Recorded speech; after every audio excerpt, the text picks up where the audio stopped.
외국에서 한국에 대한 묘한 말이 돌기 시작했습니다. 한국은 서울이 끝이 아니라는 말입니다. 서울만 보고 돌아가던 여행 공식이 바뀌고 있는 거죠. 이제는 서울이 아니라 지방을 보려고 한국에 오는 외국인들까지 생겼습니다. 특히 요즘 난리난 도시가 있는데요. 바로 전주입니다. 외국인들이 전주에 빠지는 놀라운 이유, 지금 시작합니다. 한국 최고라고 댓글을 남겨주세요. 여러분의 구독과 좋아요는 아주 큰 힘이 됩니다. 요즘 전주가 난리라던데 거기가 어디냐고요. 저는 서울 도착 첫날 저녁 호텔 로비에서 그 말을 처음 들었습니다. 프런트 직원이 체크인 서류를 건네면서 아무렇지도 않게 말했습니다. 요즘 외국인들은 서울만 보고 안 끝난다고, 전주 같은 지방 도시까지 많이 내려간다고요. 저는 그냥 고개를 끄덕였습니다. 속으로는 다른 생각을 했지만요. 서울도 다 못 봤을 텐데 무슨 전주까지 갑니까? 여기가 얼마나 큰 도시인데요. 그런데 이상하게 그 말이 며칠 동안 머릿속에 남았습니다. 서울에서 사흘을 보내는 동안 저는 좋은 것들을 많이 봤습니다. 아니, 정확히 말하면 많이 지나쳤습니다. 경복궁 처마는 분명 멋있었습니다. 아내가 한참을 서서 올려다보고 있었으니까요. 저는 그 옆에서 다음 장소까지 이동 시간을 계산하고 있었습니다. 북촌 골목도 그랬습니다. 골목이 좋다는 건 알겠는데 걸으면서도 머릿속 한편은 계속 다음 동선을 돌리고 있었습니다. 여기서 몇 분, 거기까지 몇 분, 저녁은 몇 시에 어디서. 아내가 골목 안쪽을 가리키며 저쪽도 들어가 보자고 했을 때 저는 시계를 보면서 다음 장소가 있다고 했습니다. 아내는 잠깐 그쪽을 바라보다가 아무 말 없이 따라왔습니다. 저는 이미 앞서 걷고 있었습니다. 아내가 그날 저녁 식사 자리에서 말했습니다. 당신은 여행을 하는 게 아니라 일정을 처리하는 것 같다고요. 저는 웃으면서 넘겼습니다. 틀린 말은 아니었으니까요. 하지만 어쩔 수 없었습니다. 멈추면 뭔가를 놓치는 것 같은 기분. 그게 20년 넘게 저를 움직이게 한 연료였습니다. 회의 전날 밤에도 다음 날 일정을 2번 확인했고 출장지에서 빈 시간이 생기면 반드시 채워야 했습니다. 퇴직을 하고 나서 처음으로 긴 여행을 나왔는데도 저는 여전히 빈 시간을 편하게 두지 못하는 사람이었습니다. 사진은 남았는데 장면은 오래 안 남았습니다. 잘 봤다는 기억보다 몇 군데를 돌았다는 기억만 또렷했습니다. 그래서 서울역 매표기 앞에 섰을 때도 저는 자연스럽게 전주행 표보다 돌아오는 표부터 찾았습니다. 출발 시각을 확인하고 다음 동작으로 바로 넘어갔습니다. 복귀 시각 오후 5시 40분. 이걸 끊어두면 오늘 하루가 다칩니다. 아직 전주에 도착하지도 않았는데 돌아오는 시간이 먼저 정해져 있어야 마음이 놓였습니다. 저는 왕복표를 한꺼번에 끊었습니다. 전주행 1장, 서울행 1장. 표 2장이 손에 들어오자 그제야 숨이 한번 내려갔습니다. 아내가 제 옆에서 말했습니다. 당신, 지금도 돌아오는 생각부터 하네. 저는 웃었습니다. 그게 더 합리적이었으니까요. 오늘은 당일치기입니다. 한옥마을 한 바퀴 돌고 유명하다는 비빔밥 한 그릇 먹고 사진 몇 장 찍고 오후에 서울로 올라오면 됩니다. 아내가 전주를 기대해온 건 알지만 저한테 전주는 덤 코스였습니다. 확인용 일정이고 빨리 돌아보고 올라오면 되는 하루였습니다. 그렇게 생각한 데는 나름 이유가 있었습니다. 저는 도시를 꽤 많이 다닌 사람입니다.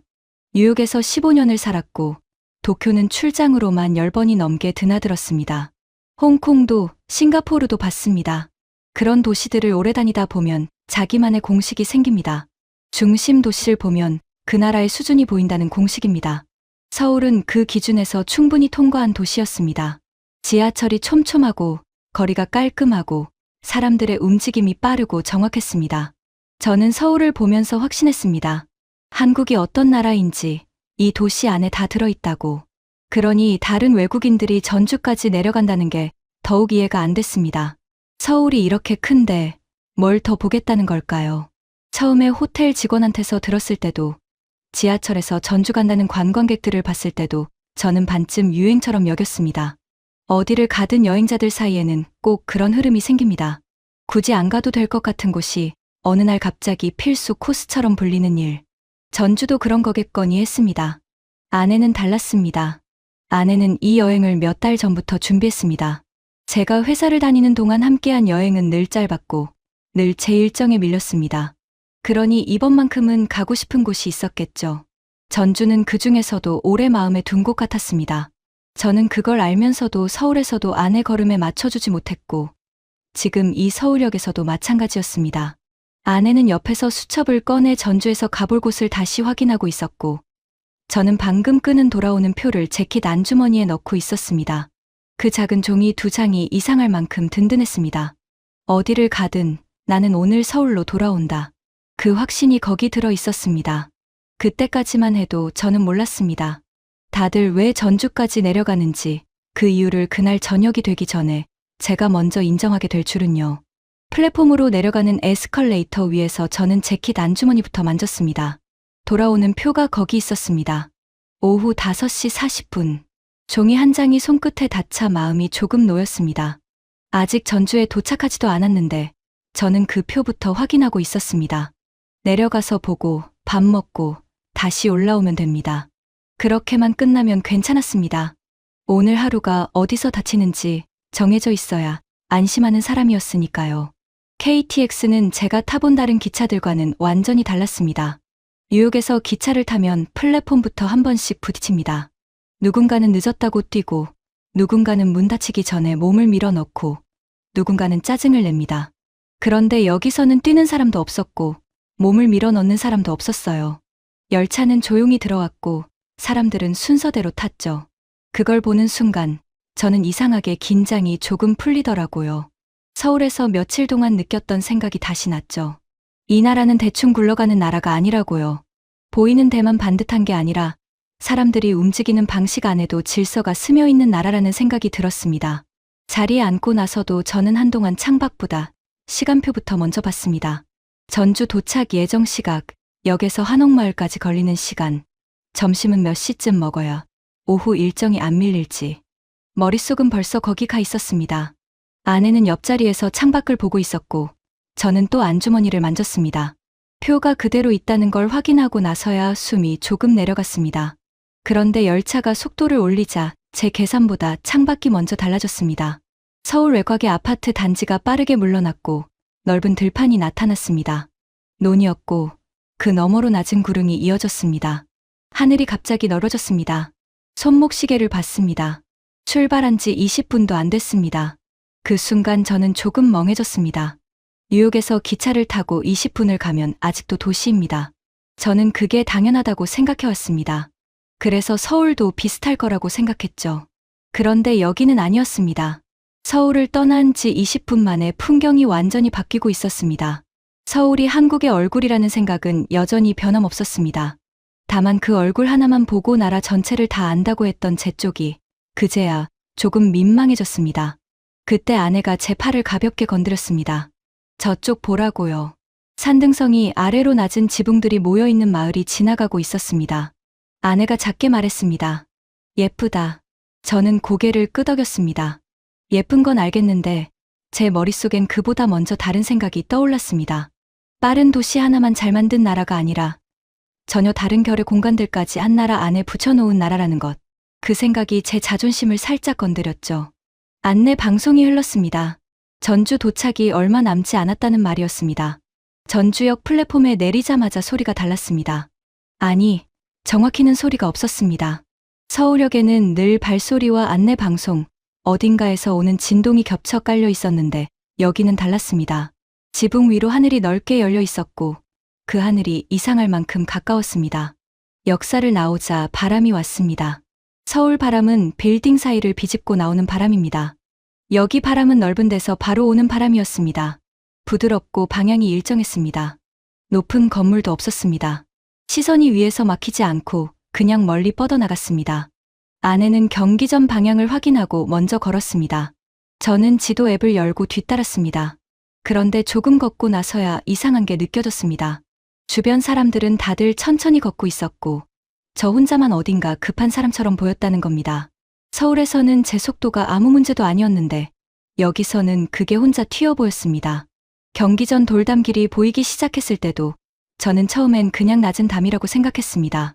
그런데 가까워질수록 그 담이 길게 이어졌고 크기도 다르고 모양도 다른 돌들이 서로 기대면서 버티고 있었습니다. 그 위로 오래된 나무가 넘어오고 있었습니다. 아내는 담길을 따라 걸으며 기와를 보고 담 틈에 난 풀을 봤습니다. 저는 핸드폰을 들어 사진을 찍으려다 손을 내렸습니다. 서울에서는 한 번도 그런 적이 없었는데 여기서는 사진보다 장면이 먼저라고 느껴졌습니다. 걷다 보니 어느 순간 제 발이 느려져 있었습니다. 의식해서 늦춘 게 아니었습니다. 그냥 그렇게 됐습니다. 담이 이어지고 그늘이 들어오고 돌 위에 빛이 얹혀 있었습니다. 유리와 금속에 반사된 빛이 아니라 그냥 돌 위에 앉아 있는 빛이었습니다. 왜 발이 느려졌는지 그때의 저는 아직 설명하지 못했어요. 다만 한 가지는 알 수 있었습니다. 서울만 보고 한국을 다 안다고 생각했던 제 공식이 전주역에 내리기도 전에 이미 금이 가기 시작했다는 것만은요. 아내가 먼저 밥집 얘기를 꺼냈을 때도 저는 시간을 따지고 있었습니다. 경기전 근처에서 점심을 먹고 잠깐 쉬었다가 골목을 조금 더 돌고 적당한 시각에 역으로 돌아가면 된다. 오늘 하루는 아직 제 손안에 있는 줄 알았죠. 막걸리 골목이라는 말도 처음엔 그냥 관광지 이름처럼 들렸습니다. 유명하다니까 한번 가보는 곳, 사진 몇 장 남기고 나오면 되는 곳. 솔직히 말하면 저는 밥을 먹으러 간다기보다 동선 하나를 처리하러 간다고 생각했습니다. 골목 초입부터 생각이 조금 흔들리긴 했습니다.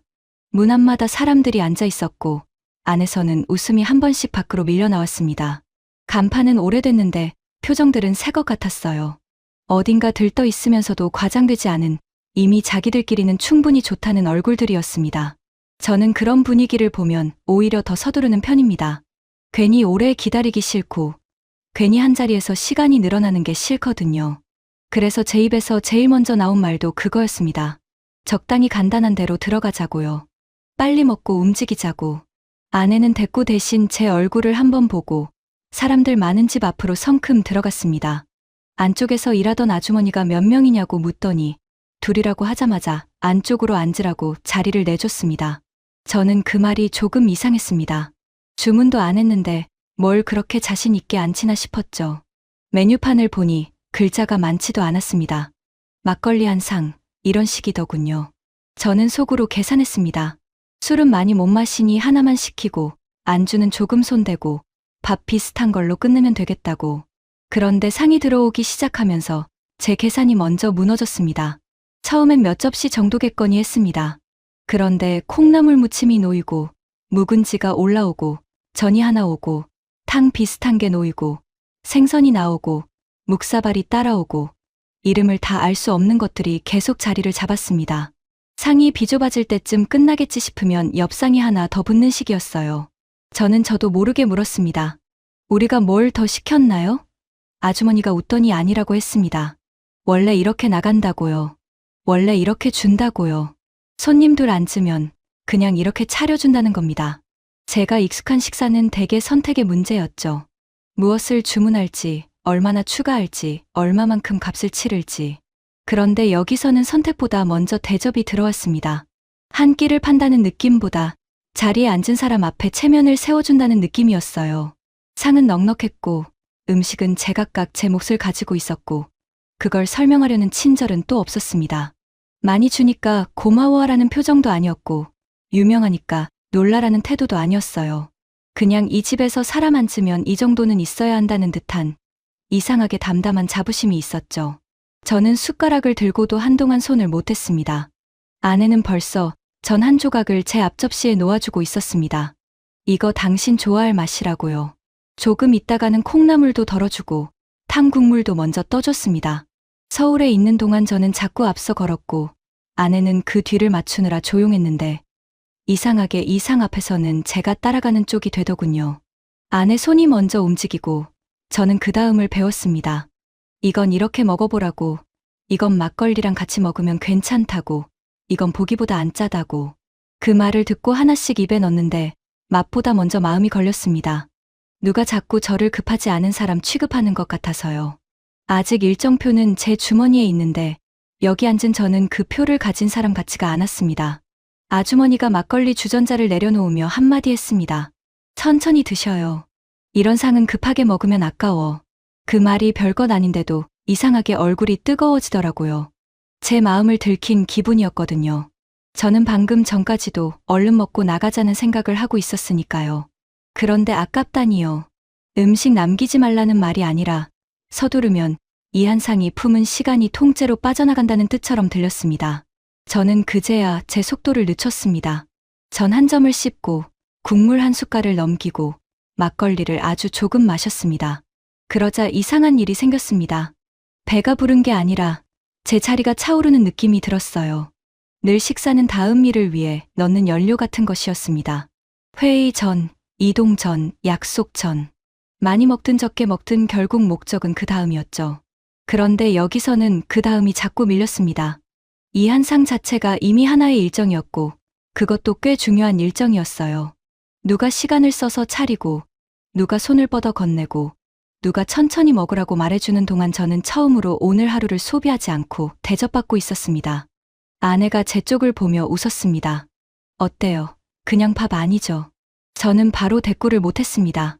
그냥 밥이 아니었으니까요.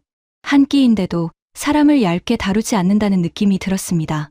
배만 채우고 보내는 게 아니라 여기까지 왔으면 이 정도 마음은 앞에 놓아줘야 한다는 식이었죠. 저는 외국에서 오래 살며 한국 음식 자랑하는 말을 수도 없이 들었습니다. 솔직히 그런 말들 반쯤은 관성이라고 생각한 적도 많아요. 그런데 이 상 앞에서는 괜히 말이 줄었습니다. 맛있다는 말로는 모자라고 푸짐하다는 말로도 덜했습니다. 이 나라는 밥 한 끼를 끼니로만 끝내지 않고 사람 대접으로 완성하려 드는구나. 그런 걸 괜히 거창하게 설명할 필요가 없더군요. 제 앞에 이미 다 깔려 있었으니까요. 문득 재킷 안주머니에 든 돌아오는 표가 생각났습니다. 아까까지는 그 표가 든든했는데 이제는 조금 성급한 종이처럼 느껴졌습니다. 아직 오후는 남아 있었고 저는 벌써 돌아갈 시간을 정해둔 사람이었죠. 그런데 상 위에 놓인 접시들을 보고 있으니 오늘을 그렇게 단정해버린 제 방식이 참 얄팍하게 느껴졌습니다. 많이 차려진 음식 때문만은 아니었습니다. 이 도시가 사람을 붙잡는 방식이 억지스럽지 않아서 더 그랬습니다. 보라고 소리치지 않고 먹어보면 안다고 말하지도 않고 그냥 앉힌 다음 이런 상을 내어놓는 겁니다. 그리고 그걸 받아든 사람이 스스로 민망해지게 만들어요. 한국을 좀 안다고, 도시를 좀 봤다고, 여행이란 원래 효율적으로 움직이는 거라고 믿던 제 쪽이요. 그 상 앞에서 저는 오랜만에 끝나는 시간보다 지금 이 자리를 먼저 생각했습니다. 얼마 남았는지보다 지금 앞에 놓인 걸 놓치지 않는 게 먼저였습니다. 아내가 제 앞에 또 한 점을 얹어주자 저는 처음으로 말했습니다. 천천히 먹자고요. 빨리 움직일 필요 없겠다고요. 그 말이 입에서 나오는데 꼭 다른 사람이 대신 말해준 것처럼 어색하면서도 이상하게 편했습니다. 아내는 그냥 웃었고 저는 그 웃음이 오늘 들어 가장 덜 미안한 순간이라는 걸 알았습니다. 막걸리 잔을 내려놓으며 저는 속으로만 인정했습니다. 서울행표를 먼저 끊어준 사람이 전주에서는 밥상 하나 앞에서도 자기 계산이 무너질 줄 몰랐다고요. 그리고 그런 식으로 계획을 무너뜨리는 도시라면 사람들이 왜 굳이 여기까지 내려오는지 더 이상 설명을 들을 필요가 없었습니다. 식당을 나설 때쯤 저는 길을 먼저 정하지 않았습니다. 보통의 저라면 문을 나서자마자 어느 방향으로 돌지, 몇 분 안에 어디를 찍고 갈지부터 정했을 겁니다. 그런데 그날은 이상하게 배보다 마음이 먼저 가라앉아 있었어요. 아내도 걸음이 느렸고 저도 그 속도를 굳이 앞지르지 않았습니다.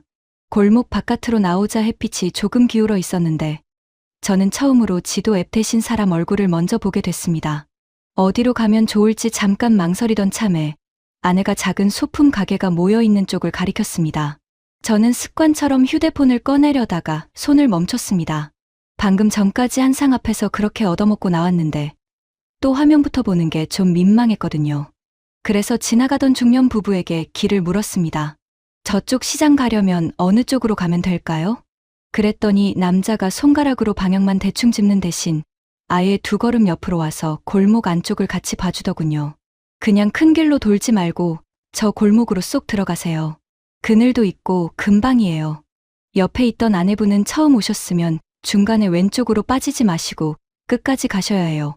헷갈려요 하고 한마디를 보탰습니다. 딱 그 정도였습니다. 과한 친절도 괜한 경계도 없었어요. 마치 원래 알던 사람 길 알려주듯 자연스러웠습니다. 저는 그런 순간에 늘 약간 굳는 편입니다. 낯선 도시에서는 친절도 거래처럼 느껴질 때가 있으니까요. 도움을 받으면 그만큼 경계를 더 세우게 되는 버릇이 있습니다. 그런데 전주에서는 묘하게 그 버릇이 힘을 못 쓰더군요. 길을 알려준 부부는 우리가 고맙다고 인사하기도 전에 자기들 갈 길을 갔고 뒤돌아보며 확인하지도 않았습니다. 도와줬다는 티를 내지 않으니까 오히려 마음이 편했습니다. 이 동네 사람들은 낯선 사람을 만나도 일단 벽부터 세우지는 않는구나. 그런 생각이 처음 들었습니다. 시장 쪽으로 들어가서는 그 느낌이 더 분명해졌습니다. 아내가 한 가게 앞에서 손수건을 고르느라 서 있었는데 주인이 천천히 봐요. 급할 거 없어요 하고 말을 건넸습니다. 물건을 권하는 말투가 아니었습니다. 정말로 급할 거 없다는 말이더군요. 저는 옆에서 그냥 듣고 있었는데 그 짧은 한마디가 이상하게 오래 남았습니다. 서울에서도 친절한 사람들을 많이 만났습니다. 서비스가 좋고 빠르고 정확하죠. 그런데 여기서는 정확함보다 먼저 사람의 온도가 닿는 느낌이 있었어요. 서툰 손님을 상대하는 기술이 아니라 원래 사람 대하는 습관 같은 것 말입니다. 아내가 고른 손수건을 계산하는 동안 저는 건너편 과일 좌판을 보고 있었습니다. 상인이 제 쪽을 힐끗 보더니 한번 드셔봐요 하며 조각 하나를 내밀었습니다. 저는 손사래부터 쳤습니다. 괜찮다고, 안 사도 된다고. 그랬더니 그분이 웃으면서 안 사도 돼요? 맛만 봐요. 여기까지 왔는데 하더군요. 그 말투가 참 묘했습니다. 물건을 팔려는 사람의 억지가 아니라 동네에 온 사람한테 이 맛 정도는 건네도 된다는 표정이었어요. 결국 받아 먹었는데 달아서 놀란 것보다 제가 그렇게 쉽게 받아들었다는 사실이 더 놀라웠습니다.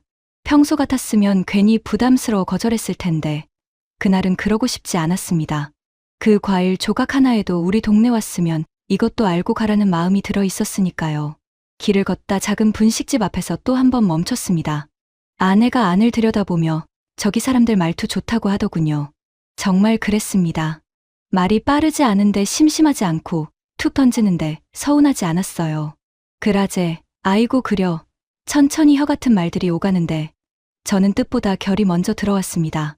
서울말이 선명하고 정돈된 칼끝 같다면 여기 말은 모서리가 달아서 손에 편하게 잡히는 나무 손잡이 같았어요. 누가 크게 환대하지 않아도 그 말맛 자체가 사람 어깨를 좀 풀리게 만들더군요. 그날 오후 가장 오래 남은 장면은 거창한 친절이 아니었습니다. 길모퉁이에서 잠깐 서 있을 때 한 아주머니가 우리를 보더니 햇볕 센 뒤 저쪽으로 좀 붙어가요 하고 지나가듯 말한 순간이었습니다. 끝이었습니다. 우리가 누구인지 묻지도 않았고 어디서 왔는지 궁금해하지도 않았어요. 그냥 지금 햇볕이 세니까 그늘 쪽으로 붙어가라는 말만 놓고 지나갔습니다. 그런데 그 말이 이상하게 가슴에 남았습니다.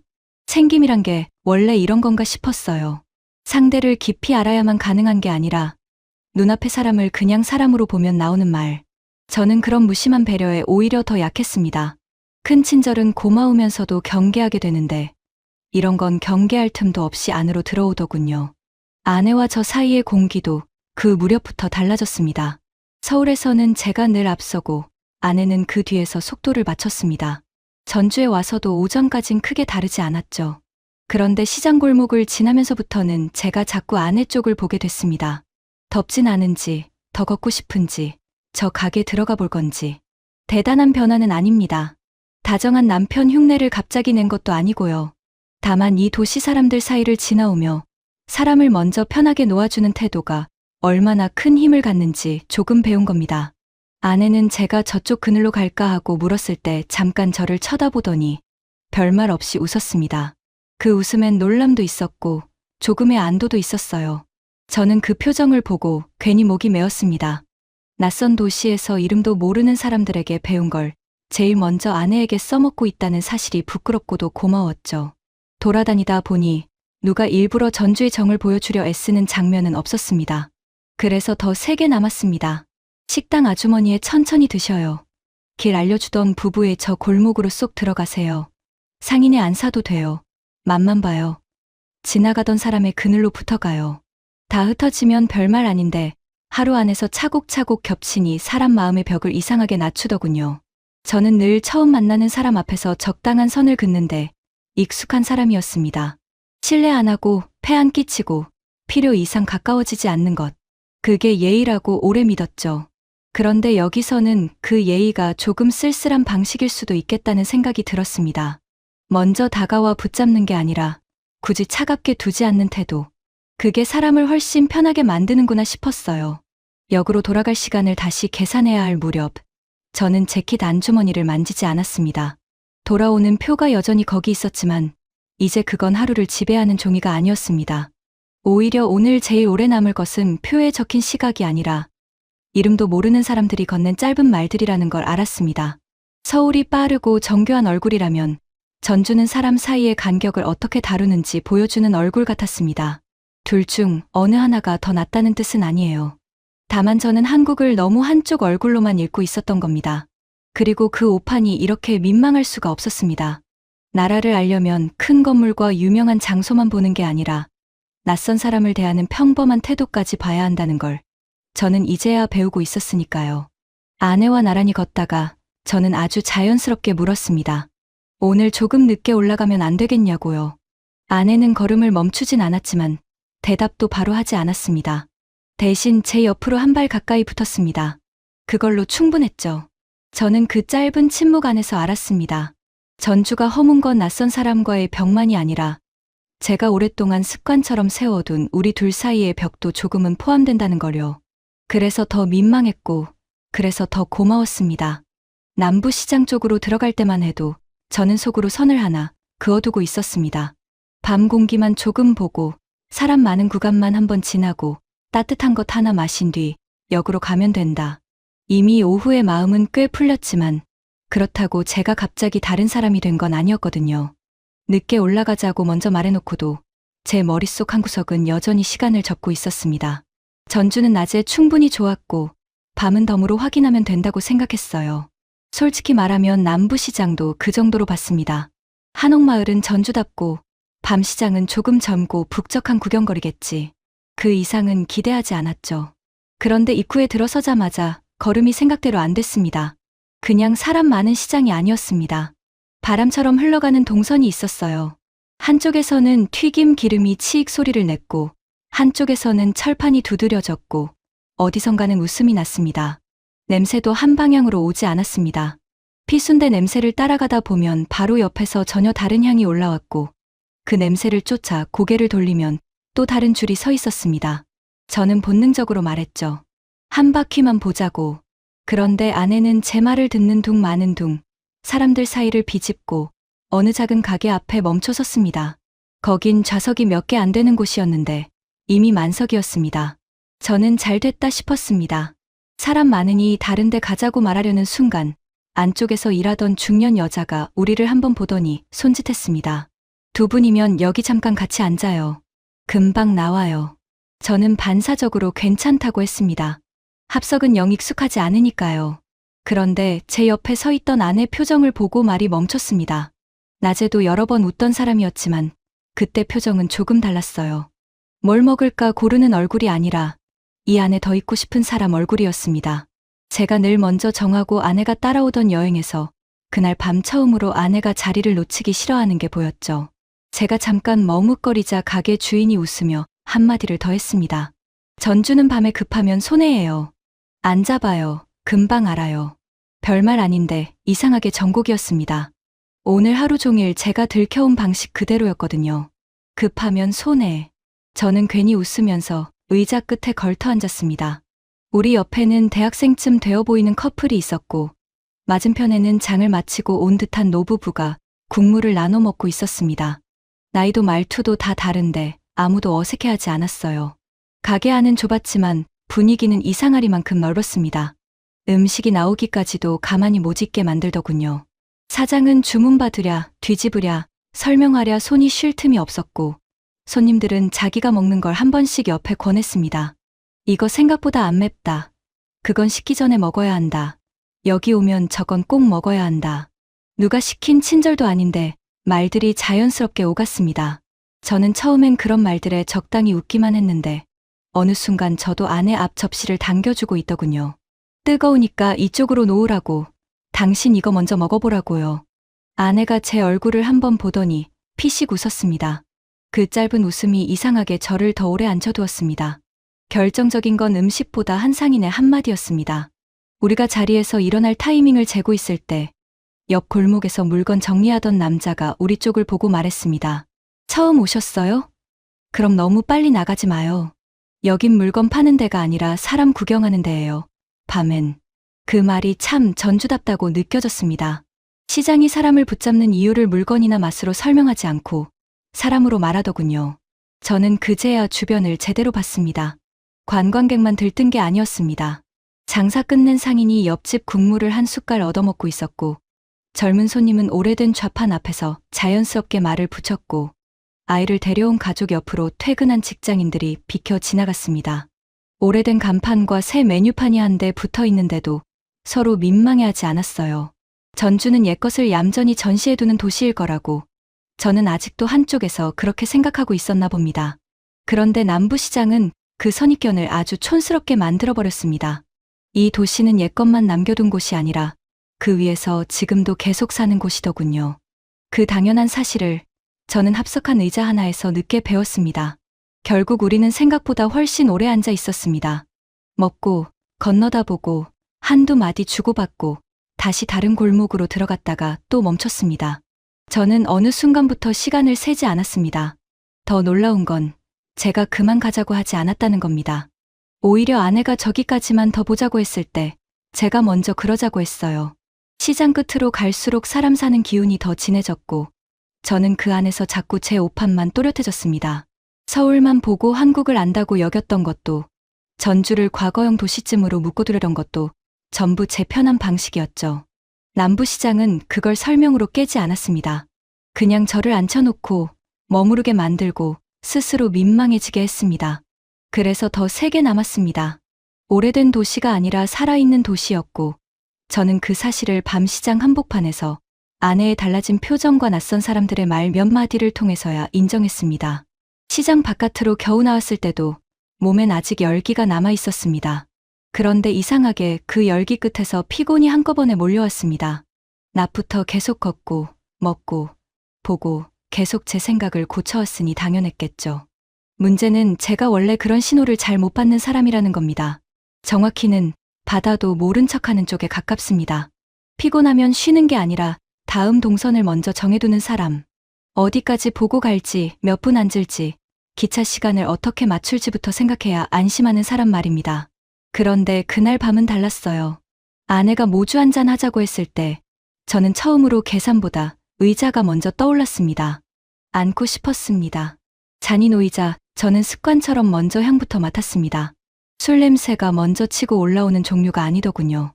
달고 따뜻한 향이 먼저 왔고 그 뒤에 생강인지 계피인지 모를 온기가 따라왔습니다. 한 모금 넘기자 몸 안쪽에서 힘이 툭 풀리는 게 느껴졌어요. 취기가 확 오르는 술이 아니라 제가 꽉 잡고 있던 손잡이를 슬쩍 빼앗아가는 쪽에 가까웠습니다.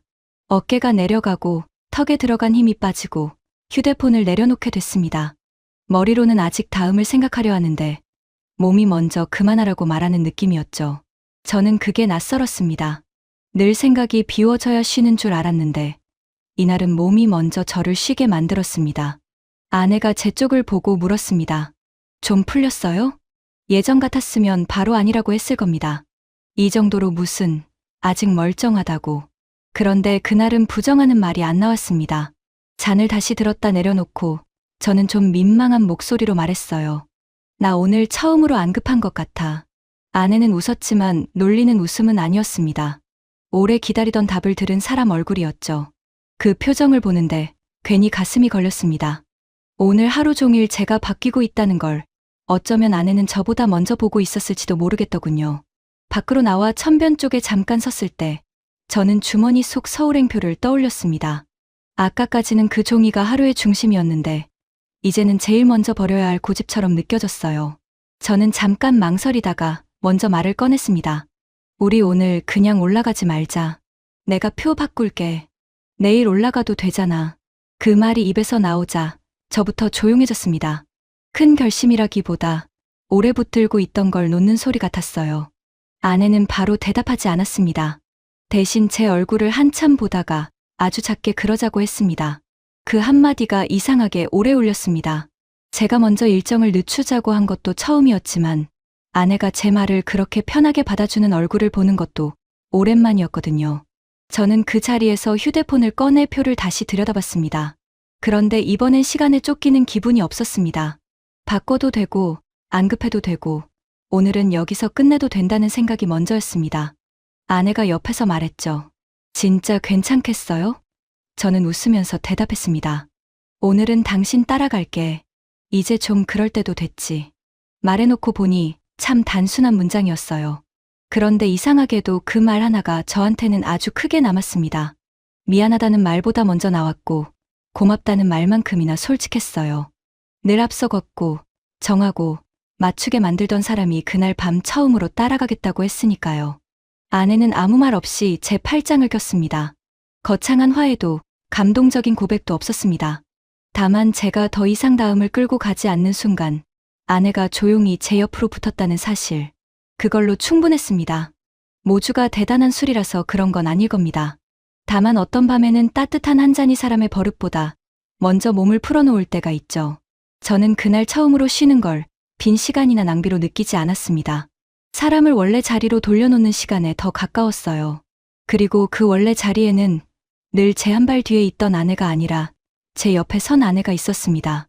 전주가 제게 해준 일도 결국 그거였습니다. 서울을 깎아내리지도 않고 자기 매력을 떠들지도 않으면서 제 성급한 공식을 하나씩 민망하게 만드는 것.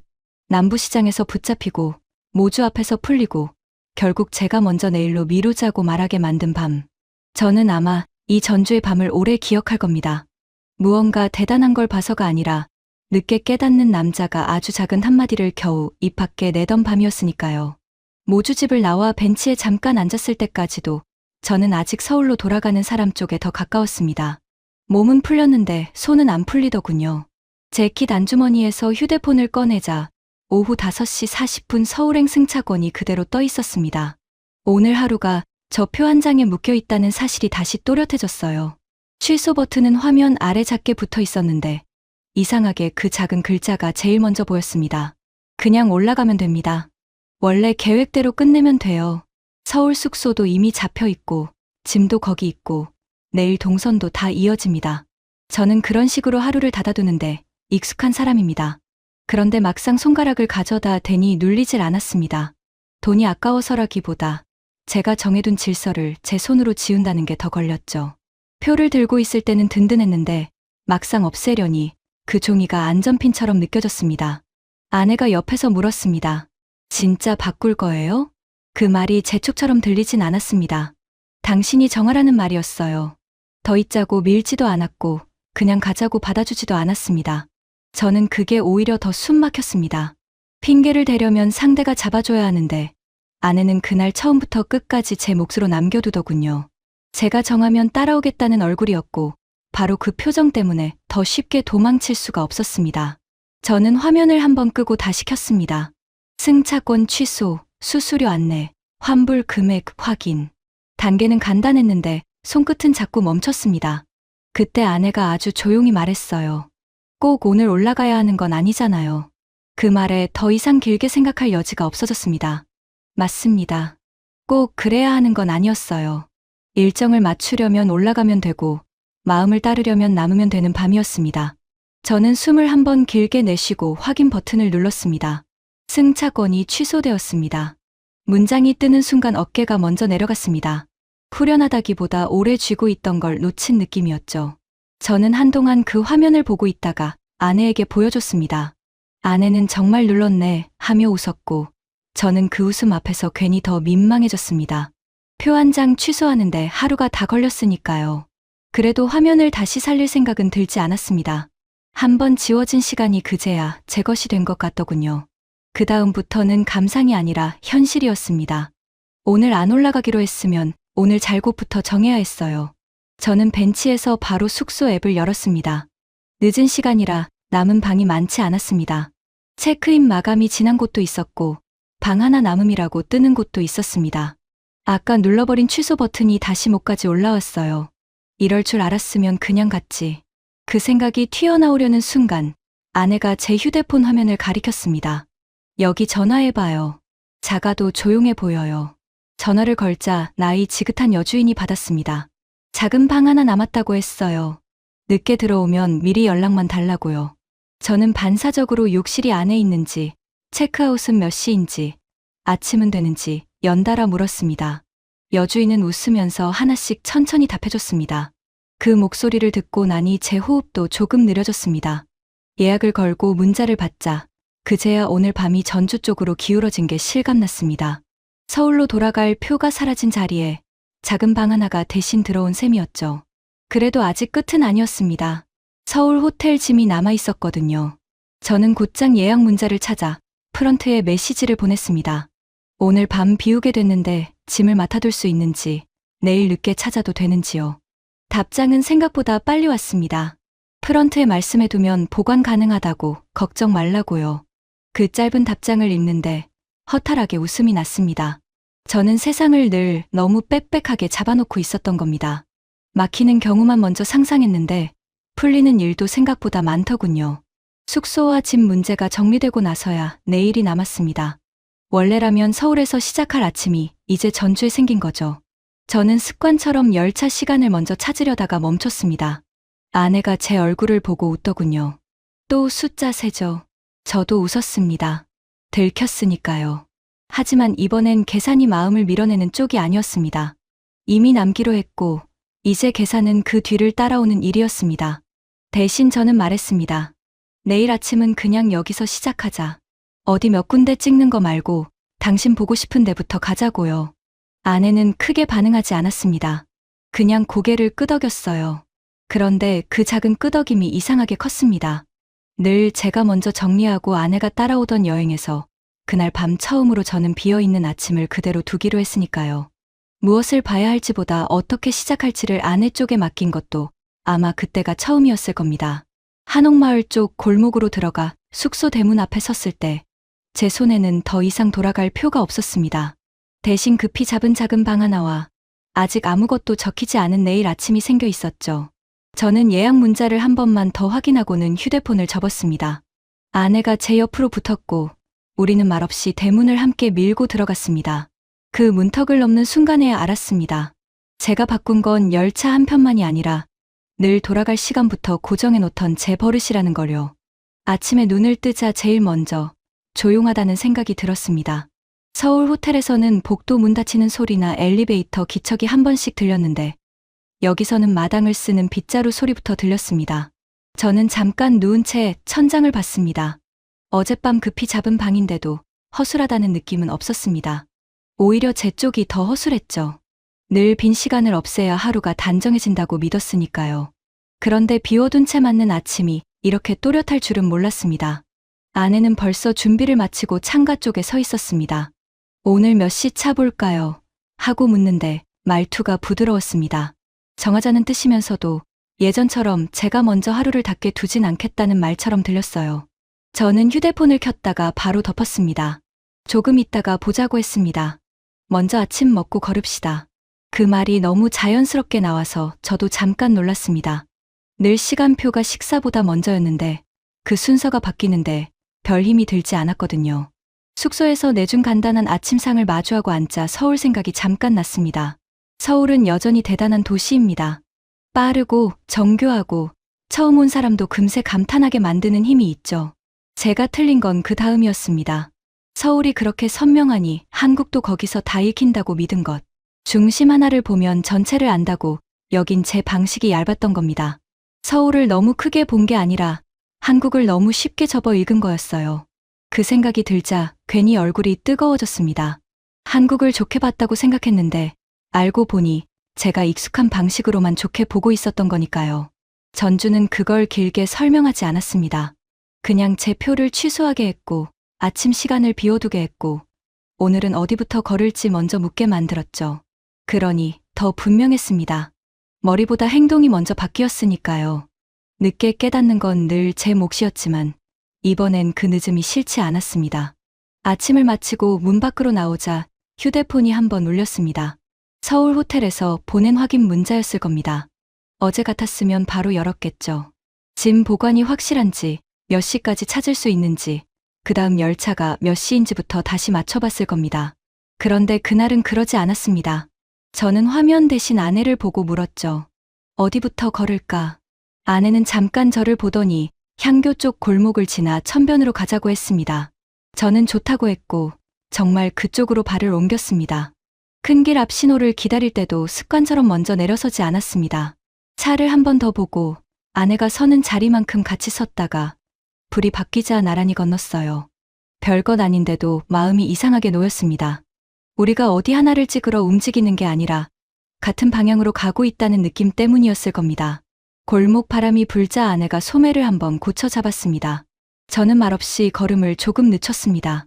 아내도 그 속도에 맞췄고 우리 사이엔 굳이 설명할 말이 없었습니다. 어젯밤 저는 표를 먼저 놓았고 오늘 아침에는 시간을 먼저 놓았죠. 이제 남은 건 앞장서는 대신 같이 걷는 일이었습니다. 아내가 어느 가게 앞에서 잠깐 시선을 두면 저도 같이 멈췄고 다시 움직이면 저도 그만큼만 움직였습니다. 천변 쪽으로 길이 트이자 저는 다음 열차 시간을 떠올리지 않았습니다. 대신 제 옆에서 걷는 사람의 발을 한번 봤습니다. 아내는 늘 그 자리에 있었는데 저는 그걸 자꾸 제 한 발 뒤에서만 보려 했던 것 같더군요. 그날 아침엔 다르게 보였습니다. 먼저 끌고 갈 사람이 아니라 같이 걸을 사람이었습니다. 바람이 한 번 더 스치자 아내가 저를 돌아봤습니다. 저는 아무 말도 하지 않았고 아내도 묻지 않았습니다. 그래도 충분했습니다. 이미 휴대폰을 덮었고 길을 물었고 속도를 늦췄으니까요. 어떤 생각은 길게 설명하는 순간 힘이 빠지는데 그 아침은 굳이 그러지 않아도 됐습니다. 그제야 저는 알았습니다. 사람들이 왜 서울만 보고 돌아가지 않고 굳이 전주 같은 곳까지 내려와 하루를 더 쓰는지요. 서울이 부족해서가 아니었습니다. 서울은 여전히 놀라운 도시였으니까요. 다만 한국은 서울 하나로 끝나는 나라가 아니었습니다. 빠른 것만 잘하는 나라가 아니라 그렇게 빠르게 가면서도 사람을 멈추게 하는 시간, 한 끼를 대접으로 바꾸는 마음, 낯선 사람에게 먼저 벽을 세우지 않는 온도까지 함께 품고 있는 나라였습니다. 저는 그걸 전주에 와서야 아주 늦게 배웠습니다. 그래서 더 민망했고, 그래서 더 벅차더라고요. 한국을 꽤 빨리 읽었다고 생각했던 사람이 결국 지방 도시 하나에서 자기 공식을 다시 적고 있었으니까요. 그런데 이상하게도 그 늦은 인정은 패배처럼 느껴지지 않았습니다. 오히려 더 큰 나라를 다시 배우게 된 기분에 가까웠죠. 우리는 다음 열차 시간보다 먼저 저 앞에 길을 봤습니다. 그리고 오랜만에, 정말 오랜만에 누가 앞서고 누가 따라가는지 모를 만큼 자연스럽게 아내와 같은 보폭으로 걸었습니다. 저는 그 보폭 안에서 조용히 인정했어요. 다들 왜 전주까지 내려오는지 이제는 저도 안다고요.